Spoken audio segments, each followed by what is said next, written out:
आज का हमारा शो है कोरोना की टेंशन, मास्क पर एक्शन। ऐसा इसलिए क्योंकि कोरोना का खतरा फिर बढ़ने लगा है, क्योंकि दिल्ली एनसीआर में कोरोना की आंख मिचौली लगातार जारी है। देश में कोरोना का हर चौथा मामला दिल्ली एनसीआर से ही आ रहा है। वहीं सबसे ज़्यादा एक्टिव मामले केरल में हैं। यूपी में सख्ती बढ़ गई है। मतलब हम आपको ये बता रहे हैं कि ताज़ा हालात देश के अलग अलग हिस्सों में क्या है। इस वक्त नोएडा, गुरुग्राम और लखनऊ जैसे शहरों में मास्क को अनिवार्य कर दिया गया है।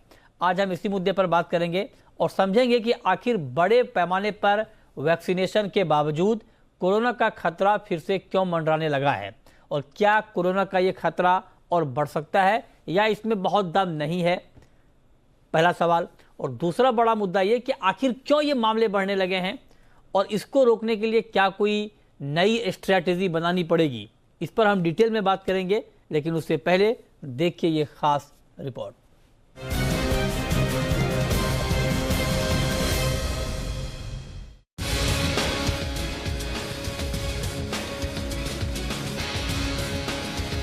देश भर में तेजी से वैक्सीनेशन हुआ। ऐसे में कोरोना कमजोर हुआ, पाबंदियां हटी, लोगों के चेहरे से मास्क हटा। लेकिन साथ ही लोगों में कोरोना को लेकर लापरवाही भी बढ़ी। नतीजा ये रहा कि कोरोना एक बार फिर सिर उठाने लगा है। दिल्ली एनसीआर के अलावा केरल में ओमिक्रॉन के बढ़ते मामलों ने चिंताएं बढ़ा दी हैं। हालांकि लगातार 4 दिन से बढ़ रहे मामलों में बीते 24 घंटों में गिरावट आई है, लेकिन अगर हम अलर्ट नहीं हुए तो ये गिरावट फिर बढ़ोतरी में तब्दील हो सकती है। देश भर में बीते 24 घंटों में 1200 से ज्यादा मामले सामने आए हैं। अब देश में कुल एक्टिव मामलों की संख्या 11,860 पर पहुंच गई है। राज्यों की बात करें तो सबसे ज्यादा एक्टिव केस केरल में है। यहां एक्टिव मामलों की तादाद 2,466 है। वहीं दूसरे नंबर पर है दिल्ली, जहां बीते दिन 501 नए एक्टिव मामलों के साथ यहां कुल 1,729 एक्टिव मामले हैं, जबकि कर्नाटक में 1,515, असम में 1,349, हरियाणा में 997 और उत्तर प्रदेश में एक्टिव मामलों की संख्या 695 है। हालांकि आंकड़े अभी काबू में है, लेकिन नए मामलों का बढ़ना चिंता का विषय है। देश में एक्टिव मामलों की दर 0.03% है, जबकि रिकवरी रेट 98.8% है। पिछले 24 घंटों के दौरान देश में 1,247 मामले सामने आए, जबकि इससे एक दिन पहले ये आंकड़ा 2,183 पर पहुंच गया था और उसके भी एक दिन पहले यानी 16 अप्रैल को 1,150 नए मामले सामने आए थे। पिछले 24 घंटों में कोरोना से एक मौत भी हुई है, जबकि इसी दौरान 928 लोग इससे ठीक हुए हैं। बीते 24 घंटों में 2,61,440 जांच हुई है। वहीं अब तक देश भर में 83 करोड़ 20 लाख लोगों की जांच की जा चुकी है। अब समझते हैं कि आखिर कोरोना के मामलों में बढ़ोतरी क्यों हो रही है। WHO का कहना है कि प्रतिबंधों में ढील मिलते ही लोगों में लापरवाही, वैक्सीनेशन को लेकर कोताही और पब्लिक प्लेस पर मास्क नहीं लगाने के चलते भी कोरोना के मामले बढ़े हैं। भारत की बात करें तो बच्चों में कोरोना के मामले पाए जा रहे हैं। बड़ों का वैक्सीनेशन तो हो गया, लेकिन 12 साल तक के बच्चों में वैक्सीनेशन नहीं होना और बच्चों का स्कूल जाना भी एक बड़ी वजह है। कोरोना फिर से सिर उठा ले, इससे पहले सचेत होना जरूरी है। ऐसे में दिल्ली डिजास्टर मैनेजमेंट अथॉरिटी एक बैठक कर रही है, जिसमें स्कूली बच्चों के लिए फेस मास्क अनिवार्य करने के साथ ऑफलाइन और ऑनलाइन एजुकेशन यानी हाइब्रिड मोड को लेकर फैसला हो सकता है। वहीं जानकारों ने चौथी लहर की किसी आशंका से इनकार करते हुए लोगों को भीड़भाड़ वाले इलाकों में जाने से बचने और पब्लिक प्लेस पर मास्क लगाने की सलाह दी है, ताकि कोरोना को हराया जा सके। ब्यूरो रिपोर्ट, जी मीडिया। और चलिए चर्चा की शुरुआत करते हैं। और आज की चर्चा में हमारे साथ 3 खास मेहमान हैं। हमारे साथ हैं डॉक्टर रमन गंगा खेडकर, पूर्व हेड ICMR के। हमारे साथ डॉक्टर संजय राय हैं, प्रोफेसर कम्युनिटी मेडिसिन एम्स के। और साथ ही हमारे साथ डॉक्टर समीर भाटी हैं, member Delhi Covid vaccine committee के। आप तीनों का बहुत बहुत स्वागत है। और गंगा खेडकर जी, मेरा सबसे पहला सवाल और डायरेक्ट क्वेश्चन सर आपसे यही होगा कि ये जो नए मामले अब कोरोना के बढ़ रहे हैं, जो अभी हम आंकड़ों में देख रहे हैं कि 1,247 मामले पिछले 24 घंटे में आए हैं, ये इससे कितनी चिंता करनी चाहिए सर? क्या ये चिंताजनक है या आपको लगता है कि इसको लेकर बहुत ज़्यादा तनाव लेना ठीक नहीं है? नहीं, देखिए, जब नंबर बढ़ते हैं तो थोड़ा कॉशियस रहना पड़ेगा, लेकिन इसका मतलब हमको बहुत चिंता करना पड़ेगा ऐसा अभी समय है, ऐसा मुझे तो पर्सनली लगता नहीं। क्योंकि हमने अभी लोगों को थोड़ी मोहलत देने की शुरुआत की थी। अब इस हालत में आप देखते हैं ज्यादातर तबका जो स्कूल में जो बच्चे थे जिनको आप बाहर नहीं जाने दे रहे थे, उन बच्चों को आपने स्कूल भेजना शुरू कर दिया क्योंकि हमने उसको परमिशन दे दी। अब ये जब स्कूल में जाएंगे तो कोई ना कोई ऐसे एडल्ट के साथ में उनका शायद संपर्क आएगा कि जिसको इन्फेक्शन हुआ है, और वो छोटे क्लस्टर में, छोटे स्कूल के माहौल में एक आधे क्लास के अंदर जो बच्चे हैं उनको सबको अगर एक्सपोजर हो गया तो नंबर तो बढ़ेगा। अब ये भी देखिए कि हमने जब रिस्ट्रिक्शन उठाए तो हमने बोला कि लोग बाहर जा सकते हैं, तो शायद शुरुआती दौर में जो बूढ़े लोग हैं, घर में के जो लोग पहले बाहर नहीं निकले थे, वो भी शायद निकले नहीं होंगे। अब ये जो समय आया है, अभी लोगों की थोड़ी हिम्मत बढ़ गई, लोगों को ऐसे लगता है कि केसेस कम हो गए, अब मैं क्यों बाहर नहीं जाऊं। और फिर मास्क का यूज जो करना चाहिए वो मैंडेटरी मास्क रहने से ही करना चाहिए ऐसे जरूरी नहीं है, वो तो वॉलंटरी यूज भी कर सकते हैं, क्योंकि मुझे अगर इन्फेक्शन नहीं हुआ है तो मुझे बचाव करना है, ये मेरी रिस्पॉन्सिबिलिटी है। राइट। ये समझ के अगर लोग ना रहे तो नंबर बढ़ेंगे, लेकिन इसको पैनिक नहीं होना है। तो आप कह रहे हैं कि इससे पैनिक होने की ज़रूरत नहीं है। हाँ, अगर नंबर बढ़ रहे हैं तो आपको हमें सावधान रहना चाहिए ताकि ये मामला ज़्यादा यहाँ पर बढ़े नहीं। अब डॉक्टर संजय राय जी, आपसे मेरा सवाल ये होगा कि आप क्या मानते हैं, ये जो अभी मामले बढ़ रहे हैं, हालांकि ये बहुत ही शुरुआती दौर की हम बातचीत कर रहे हैं और ये 1200 1250 का नंबर बहुत ज़्यादा पैनिक वाला नंबर नहीं है, लेकिन फिर भी एक एहतियात के तौर पे हम सबको सावधान रहना चाहिए। मैं आपसे जानना चाहता हूँ कि आपके हिसाब से ये जो नंबर अभी बढ़ रहे हैं, इसके पीछे सबसे बड़ी वजह आप किसे मानते हैं? देखिए मृत्युंजय जी, ये SARS corona virus 2 RNA virus है, तो इसमें म्यूटेशंस भी होते रहते हैं, तो री इन्फेक्शन हो सकता है, इम्यूनिटी लेवल थोड़ा कम होता रहता है, क्योंकि एक बार आपको नेचुरल इन्फेक्शन हो गया तो हो सकता है आप लंबे समय तक प्रोटेक्टेड है, बट अगर वैक्सीन रिलेटेड इम्यूनिटी है तो वह 6 से 9 महीने रहती है। ये रीजन हो सकता है, तो थोड़े बहुत केसेस अप डाउन होते रहेंगे इस टाइप के रिस्पायरेटरी डिजीज में। अभी चौथी वेव की हम बात कर रहे हैं, हम 40वीं वेव की भी ऐसे ही डिस्कस करेंगे। तो हमारे लिए एज एपिडेमियोलॉजिस्ट और टेंशन की बात बिल्कुल नहीं है, अभी तक कोई ऐसा इंडिकेशन नहीं है, क्योंकि मुझे टेंशन तब होगी जब हॉस्पिटलाइजेशन बढ़ेगा, सीवियरिटी बढ़ेगी, जिसका कोई अभी तक इंडिकेशन नहीं है कि ऐसा होने वाला है। और उसका सबसे बड़ा कारण जो है अपनी कंट्री में मैं कह दूं, वह है इन्फेक्शन दर, कि इतना ज्यादा इन्फेक्शन लोगों को हो गया था सेकेंड वेव में, और उसके बाद जो तथाकथित थर्ड वेव था, जिसको वेव का नाम मुश्किल होगा क्योंकि 90% हमारे बेड हर जगह खाली रहे, लेकिन अगर टेस्ट करते रहेंगे तो हम कोई भी फोर्थ वेव भी आ सकता है, और आ सकता है क्योंकि री इन्फेक्शन भी हो रहा था। और उसके वैज्ञानिक कारण है क्यों री इन्फेक्शन हो रहा था, क्योंकि अगर म्यूटेशन रिसेप्टर बाइंडिंग डोमेन में ही स्पाइक प्रोटीन से जहां जाके अटैच होता है शरीर से, रिसेप्टर बाइंडिंग डोमेन में अगर है तो वह होते रहेंगे इस टाइप के म्यूटेशंस, और होंगे, आगे भी होते रहेंगे, हजारों म्यूटेशंस हो चुके हैं, तो हमें उसको लेके चिंता नहीं करनी चाहिए। हाँ, उन लोगों को जरूर चिंता कर रहे हैं जो इस आपदा में अवसर खोज रहे थे कि एक फियर का माहौल बना के जो है वह उनको टेंशन ज्यादा हो रहा है, उनके लिए प्रॉब्लम है। एज एपिडेमियोलॉजिस्ट जो है मुझे कोई प्रॉब्लम अभी तक नजर नहीं आती। ये अच्छी बात है सर, ये शो करने का हमारा मकसद भी यही है कि लोगों को हम एक सही जानकारी उन तक पहुंचा पाएं, और एक एक्सपर्ट की तरफ से ये जानकारी जाए तो ज़्यादा बेहतर है। और आप लोग कह रहे हैं कि चिंता करने की बात नहीं है, पैनिक करने की बात नहीं, तो ये एक भरोसे वाली बात आम पब्लिक के बीच में जाएगी। अब जरा समीर भाटी जी, आप बताएं कि दिल्ली में भी मामले बढ़े हैं, और दिल्ली में मामले मेरे ख्याल से सबसे ज़्यादा बढ़ रहे हैं, तो कल मेरे ख्याल से एक मीटिंग भी होने वाली है DDMA की। क्या तैयारी चल रही है दिल्ली में? अपने स्तर से दिल्ली सरकार की तरफ से क्या तैयारी इस वक्त चल रही है ताकि इन मामलों पर नजर रखी जा सके? बिल्कुल बिल्कुल, देखिए अगर हम नंबर्स की बात करें और केसेस बढ़ रहे हैं, मामले बढ़ रहे हैं, ये तो एक्सपेक्टेड था, क्योंकि जैसा हमने अभी मास्क मैंडेट हटाना शुरू किया, इसके बाद हमारे स्कूल्स ओपन हुए हैं, इसके बाद बहुत सारी चीजों में रिलैक्सेशन हुआ है, तो इस तरह के नंबर्स राइज होने को लेके बहुत ज्यादा ऐसी चिंता या पैनिक होने वाली बात नहीं है, क्योंकि हॉस्पिटलाइजेशन वगैरह नहीं बढ़ रहा। बाकी हमें री इन्फेक्शन जो था वो भी एक्सपेक्टेड था कि ऑलरेडी पेशेंट जिनको अभी जनवरी में इन्फेक्शन हुआ था वो भी आ रहे हैं री इन्फेक्शन के। इसके अलावा जो ऑलरेडी पहले इन्फेक्ट हो चुके थे डेल्टा में भी, वो भी, तो री इन्फेक्शन भी एक्सपेक्टेड था, ब्रेक थ्रू इन्फेक्शन भी एक्सपेक्टेड था, क्योंकि ये शुरू से बात की जा रही है और शुरू से कहा जा रहा है कि आपको जो वैक्सीन है वो संक्रमण से नहीं बचाएगी, वो आपको बीमारी से और तैयारी क्या चल रही है सर? दिल्ली सरकार का अप्रोच क्या है इस वक्त?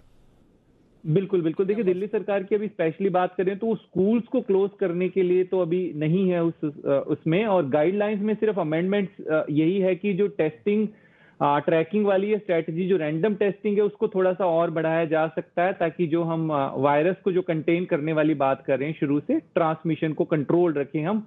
वो जरूरी है कि जैसे डॉक्टर संजय राय ने भी बताया कि हमारा जो कोमॉर्बिड वाला ग्रुप है उसको हमें प्रोटेक्टेड रखना है, तो निश्चित तौर पे हमें जो ये ट्रांसमिशन है उसको तो डेफिनेटली हमें कंट्रोल में रखना है। तो अभी टेस्टिंग रैंडम जगह पर जो है और थोड़ी बढ़ाई जाएगी, और सीक्वेंसिंग ऑलरेडी हम बढ़ा चुके हैं। जितने भी हमारे पॉजिटिव सैंपल्स है वो अभी जीनोम सीक्वेंसिंग के लिए जा रहे हैं। ठीक है गंगा खेड़कर जी, अब मैं आपसे एक बात पूछना चाहता हूं सर, कि जो नंबर अभी बढ़ रहे हैं, हालांकि इसकी रफ्तार बहुत धीमी है, बहुत पैनिक वाली बात नहीं है, और आईआईटी कानपुर के एक प्रोफेसर ने यह भी कहा कि चौथी लहर आने की आशंका नहीं है। उसके ऊपर मतलब ये बात कही गई है कि चौथी लहर की आशंका फिलहाल दिख नहीं रही है। आप एग्री करते हैं क्या? आपको भी लगता है कि नंबर बेशक बढ़ रहे हों लेकिन ये चौथी लहर में वेव में तब्दील हो जाएगी, उसकी संभावना आपको भी नहीं दिख रही है? क्या कहेंगे सर? मैंने तो पहले भी आपके टीवी चैनल पे बोला था, जब उन्होंने बोला था चौथी वेव 22 जून को आएगी। चौथी वेव की संभावना नहीं है ना। चौथी वेव की संभावना जब ही उत्पन्न होगी अगर कोई नया वेरिएंट तैयार हो जाएगा। नया वेरिएंट आने की शक्यता तो है, इसको मैं ना नहीं बोलूंगा, क्योंकि चाइना में अगर ये तेजी से फैलते गया तो वहां से वेरिएंट आने का डर रहेगा। और मेरा ये मानना है कि ओमिक्रॉन और डेल्टा में जब तकरीबन 30 नए म्यूटेशन उसने एक्यूमुलेट किए हैं और वो चचेरे भाई के वैसा है बाकी जो हमारे वेरिएंट्स थे, तो जो भी नया वेरिएंट आएगा सबसे पहला एक इश्यू हमको सॉल्व करना पड़ेगा कि क्या वो ये ओमिक्रॉन का भाई है या ये SARS-CoV-2 फैमिली का नहीं, या और कोई नया किस्म का विषाणु आएगा। क्योंकि जिस तेजी से ये म्यूटेट हुआ थोड़ा आश्चर्यजनक है। इसलिए मुझे ऐसे लगता है कि फोर्थ वेव की संभावना नहीं के बराबर है। अच्छा, तो पहले से ही मैं बोल रहा हूँ। ओके, अब संजय जी आपसे एक सवाल मैं ये पूछता हूँ कि मास्क को लेकर, क्योंकि अब बहुत सारे राज्य ऐसे हैं जो मास्क को लेकर फिर से एक्टिव हो गए हैं, मास्क को फिर से मैंडेटरी कर रहे हैं, तो आपको लगता है कि मास्क हटाने में थोड़ी जल्दबाजी कर दी गई, या आपको लगता है कि अभी जल्दबाजी हो रही है उसको दोबारा फिर से मैंडेटरी करने में? देखिए, हमें सारी एक्टिविटी का जो भी इंटरवेंशन करते हैं उसका विश्लेषण करना चाहिए और साइंटिफिक ढंग से करना चाहिए। जो भी एविडेंसेस हैं, 2 साल में हमने इस वायरस के अगेंस्ट, सार्स कोरोना वायरस के अगेंस्ट बहुत सारे एविडेंस जनरेट किए हुए हैं। मास्क मैंडेट था पिछले महीने तक पूरी कंट्री में, इंक्लूडिंग दिल्ली में मैंडेट था, तो भी 28,000 केसेस पर डे हमने रिपोर्ट किया, डेथ भी अच्छी खासी रिपोर्ट की, राइट। अभी मास्क जब हमने हटाया तो भी केसेस जो है कम होते गए, या पूरी कंट्री में 4 लाख केसेस जब पर डे रिपोर्ट कर रहे थे सेकेंड वेव के समय, या थर्ड वेव के समय 3 लाख केसेस पर डे हम रिपोर्ट कर रहे थे, तो भी मास्क मैंडेट था। तो इसलिए कि मास्क से तुरंत बढ़ गया तो उस समय हम कहें कि मैंडेट होने से बढ़ गया, ऐसा नहीं कहा जा सकता है, क्योंकि हम ये देखते हैं कि रियली मास्क का कितना इंपैक्ट हो सकता है। मास्क जो है डेफिनेटली जो है इन्फेक्शन को थोड़ा सा स्लो करता है, बट इस टाइप के वायरस का रोक पाना मुश्किल होता है। दुनिया में किसी भी कंट्री को आप देख लीजिए, चाहे वो हाईली वैक्सीनेटेड हो, 100% वैक्सीनेटेड पॉपुलेशन हो, सिंगापुर का देख लीजिए, अभी साउथ कोरिया का पिछले 3 महीने से देखिए क्या हाल है, 60% से ज्यादा लोगों को बूस्टर लग गया है, फिर भी जो है ये और मास्क मैंडेट हटा दिया डेनमार्क ने जिस दिन मास्क मैंडेट हटाया उस दिन 40,000 केसेस पर डे, इतने छोटे कंट्री में 40,000 केसेस पर डे आ रहे थे। आपने सोच दिए 50 लाख के आसपास उसकी पॉपुलेशन है, 60 लाख से थोड़ी सी कम है।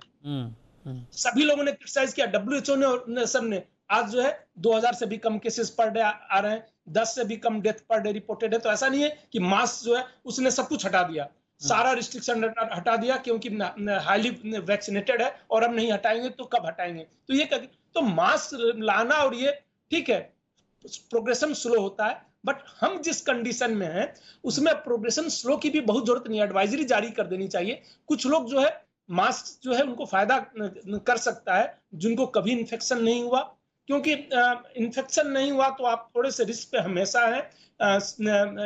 80 to 90% वैक्सीन से सीवियरिटी एंड डेथ की चांसेस कम होते हैं, बट फिर भी बचे रहते हैं 10 to 20%। ये जो अभी तक ग्लोबल एविडेंस है। हाँ। जो कम हो जाते हैं, आपको एक बार नेचुरल इन्फेक्शन हो गया तो ऑलमोस्ट सीवियरिटी डेथ के चांस नील के बराबर हो जाते हैं, जो अभी तक का एविडेंस है।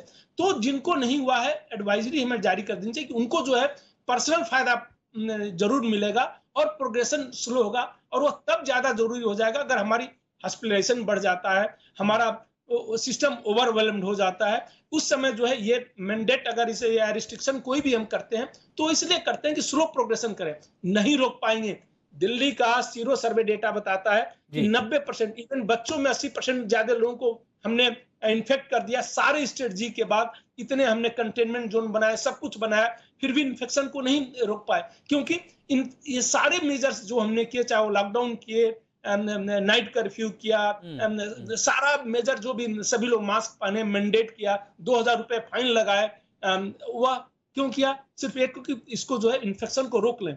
कैसे हमें पता चलता है? सिर्फ जो सीरो सर्वे से पता चलता है 90% लोगों को इन्फेक्ट कर दिया, और हम ये कहते हैं कि अभी भी इफेक्टिव स्ट्रेटजी है, तो कम से कम कोई एविडेंस नहीं है। हमने शुरू में सोचा था, मैं भी 50 बार आके कहा हूं कि मैंडेट करना चाहिए, बट वो जो एविडेंस हमारे पास आते जा रहे हैं, एज ए साइंटिस्ट हमें हमेशा ओपन माइंड बात करनी चाहिए। ये नहीं एक बार हमने कह दिया उसको करते रहे। जी हाँ, एग्जैक्टली, ये बहुत बहुत महत्वपूर्ण बात आपने कही, क्योंकि वक्त के साथ जैसे जैसे आपके पास एविडेंस आते हैं फिर उसके आधार पर आपकी राय भी बदलती है। ये बहुत जरूरी बात है। ऐसा नहीं कि आपने एक बार कोई चीज पकड़ ली और उसी पर आगे तक कायम है, कि जैसे जैसे एविडेंस आए तो उसमें फिर बदलाव भी आगे होना चाहिए। लेकिन भाटी जी, एक बात जरा आप बताएं कि चूंकि मैं जब आपसे वैक्सीन की बात कर रहा हूँ और बाकी चीजें, तो दिल्ली में इस वक्त जो मामले आ रहे हैं उसमें बच्चों को लेकर क्या कंसर्न है?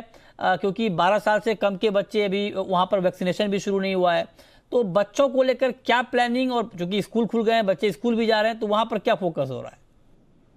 बिल्कुल बिल्कुल, देखिए बच्चों में अगर वैक्सीनेशन की बात करें तो जो 15 से 18 साल का ग्रुप है, 17 साल का, उसमें तो काफी स्पीड से वैक्सीनेशन हुआ था और मैक्सिमम बच्चे उसमें वैक्सीनेटेड भी हो गए हैं। 12 से 14 वाला जो ग्रुप था जिसके लिए जब वैक्सीन शुरू हुई तो उतनी स्पीड नहीं थी, पर वो भी अभी पिछले कुछ दिनों के अंदर वो भी स्पीड अप होना शुरू हो गया।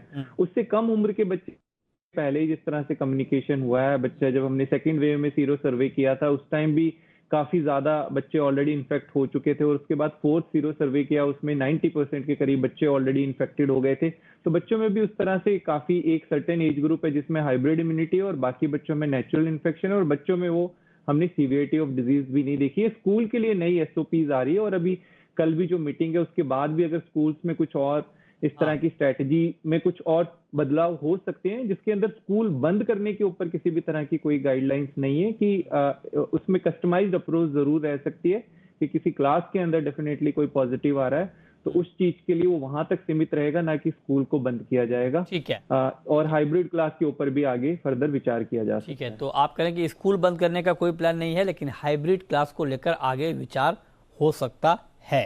लेकिन अब गंगा खेड़कर जी, एक बात, चूंकि अभी जो बात संजय जी ने कही कि साउथ कोरिया का जिक्र किया कि वहां पर हैवी वैक्सीनेशन के बावजूद मामले बहुत तेजी से बढ़े। चाइना में भी ये हुआ, चाइना खुद दावा करता है कि उन्होंने बहुत ज्यादा वैक्सीनेशन किया, लेकिन चाइना में भी केस बहुत बढ़े। अभी हम सब देख रहे हैं, चाइना साउथ कोरिया का एग्जाम्पल हमारे सामने है। आपसे जानना चाहता हूं कि बूस्टर डोज को लेकर क्या अप्रोच अभी होना चाहिए लोगों का या सरकार का, क्योंकि बहुत सारे लोग अभी लापरवाही दिखा रहे हैं कि नहीं चलो अब तो कोरोना खत्म हो गया, बूस्टर की जरूरत नहीं है। आप ऐसे लोगों को क्या सलाह देना चाहेंगे? क्या बूस्टर डोज को लेकर ज्यादा अभी गंभीर होना चाहिए, या थोड़ा बहुत टल भी जाए बाद में भी ले लें, ये वाला जो माइंडसेट है ये ठीक है? नहीं, बूस्टर डोज लेने में हमको पॉपुलेशन को प्रायोरिटाइज करना चाहिए।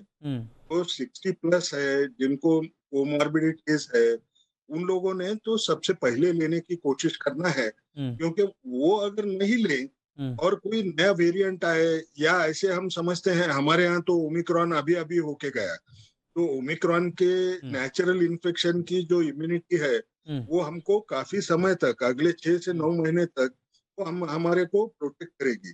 अब अगर समझ लीजिए वो इम्यूनिटी जल्दी वेन ऑफ होती है, कम होती है, तो हमको उसका डर रहेगा। इसलिए 60+ पॉपुलेशन, क्रॉनिक मार्बिडिटी रहे वाले पॉपुलेशन, जहां ये हॉस्पिटलाइजेशन का डर बढ़ सकता है, जहां ये सीवियरिटी का प्रॉब्लम आ सकता है, उन लोगों ने उसको जल्द से जल्द लेना है।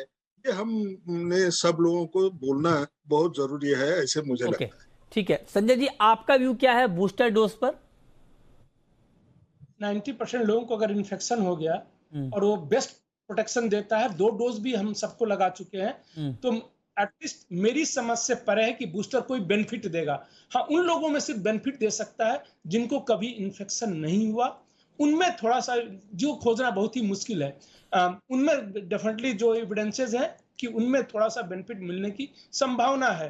ऑल्दो इम्यूनिटी स्केप काफी ज्यादा हो रहा है क्योंकि न्यू वेरिएंट में चेंजेस इतने ज्यादा हैं, और हमारे यहाँ भी जो वैक्सीन लग रही हैं, एक ही वैक्सीन ऐसी है जो कंप्लीट वायरस के अगेंस्ट इम्यूनिटी देती है, वह है कोवैक्सीन। बाकी जो है स्पाइक प्रोटीन के अगेंस्ट ही एंटीबॉडीज बनाती हैं, चाहे वो मैसेंजर आरएनए वहां पे लगती हो, फाइजर मॉडर्ना की यहाँ कोविशील्ड दे रहे हो, या हम ये रशिया वाली वैक्सीन दे रहे हो, कोई भी दे रहे हैं, तो स्पेसिफिक बनाती है जिसमें इम्यूनिटी स्केप होने की संभावना ज्यादा है, क्योंकि स्पेसिफिक एंटीबॉडीज अगर है तो वह हो सकता है स्पाइक प्रोटीन में अगर इतने चेंजेस हैं।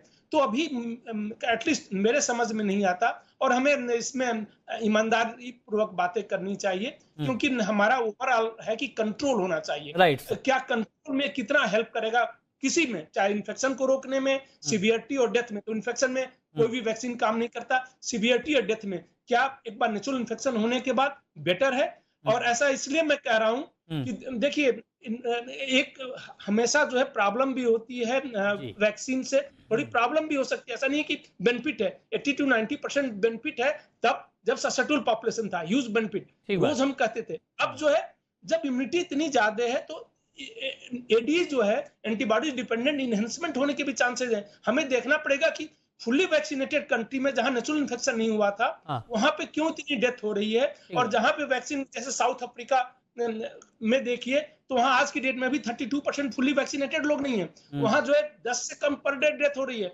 6 करोड़ के आसपास पॉपुलेशन, वहां 6 करोड़ यूके का पॉपुलेशन है, यूके में 300 डेथ डेली हो रही है। ऐसा क्यों हो रहा है, जबकि वहां तो बूस्टर भी करीब 65% लोगों को लग चुका है। तो हमें सब कुछ देखना होता है, एक पहलू को लेके कि सिर्फ लगाना है बूस्टर, इस पर्पस के लिए हम उसको सपोर्ट कर दे, एटलीस्ट मेरे समझ से परे है। चलिए, बहुत बहुत शुक्रिया डॉक्टर संजय राय आपका, रमन गंगाखेड़कर जी आपका, और समीर भाटी जी आपका हमारे साथ इस खास चर्चा में जुड़ने के लिए और डिटेल में इस मुद्दे पर बातचीत करने के लिए।